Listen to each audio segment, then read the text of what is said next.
IAS mains में प्रश्न पूछा गया है, नियंत्रण के विस्तार से आपका क्या आशय है?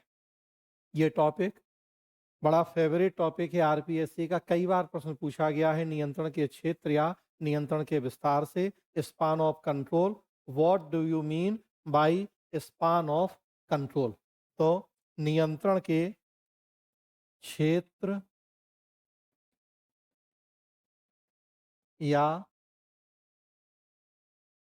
नियंत्रण का विस्तार, स्पान ऑफ कंट्रोल। संगठन के जो नियम हम पढ़ते हैं, हेनरी फ्योल के 14 या गुलिक के 10 नियम, उन्हीं में से एक नियम था स्पान ऑफ कंट्रोल, नियंत्रण का क्षेत्र।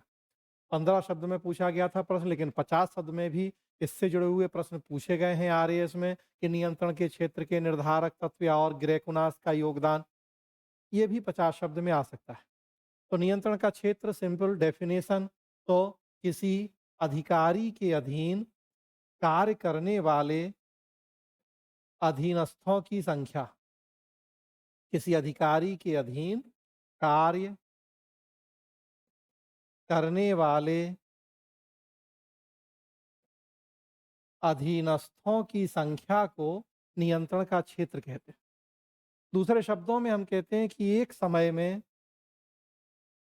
एक अधिकारी के अधीन जितने अधीनस्थ काम करते हैं, एक समय में एक अधिकारी के अधीन जितने अधीनस्थ काम करते हैं, अधीनस्थों की वो संख्या कहलाती है नियंत्रण का क्षेत्र। 15 शब्द के लिए तो बस इतना ही। 50 शब्द में आएगा तो फिर हम थोड़ा बताएंगे कि बेसिकली क्या है। पद, सोपान, आदेश की एकता, बहुत सारे नियम हम पढ़ते हैं तो देखते हैं उसमें एक महत्वपूर्ण नियम ये है नियंत्रण का क्षेत्र, जो ग्रेकोनास के ध्यान के क्षेत्र या स्पान ऑफ अटेंशन से जुड़ा है, जो कहता है कि एक समय में एक अधिकारी कुछ लोगों के ऊपर ही ध्यान दे सकता है, और जितने लोगों के ऊपर ध्यान दे सकता है वास्तव में उतने ही लोगों के ऊपर वो सही तरीके से नियंत्रण कर पाता है। एक कलेक्टर के अंडर में अगर 5 डिप्टी कलेक्टर हैं तो उसका नियंत्रण का क्षेत्र कहलाता है 5। एक एसपी के अधीन 6 डीवाईएसपी हैं तो नियंत्रण का क्षेत्र 6। तो एक अधिकारी के अधीन कार्य करने वाले अधीनस्थों की संख्या। बेसिकली जब हम डिटेल पढ़ते हैं तो देखते हैं कि प्रशासन को कार्यकुशल बनाना है तो ये एक विवाद का मुद्दा रहा है कि नियंत्रण का क्षेत्र कितना हो, मतलब कितने अधीनस्थों किसी अधिकारी के अधीन तो हम उसकी कार्यकुशलता को सुनिश्चित कर पाएंगे या वो बेहतर ढंग से काम कर पाएगा। तो फिर हम डिटेल पढ़ते हैं नियंत्रण का क्षेत्र या स्पान ऑफ कंट्रोल।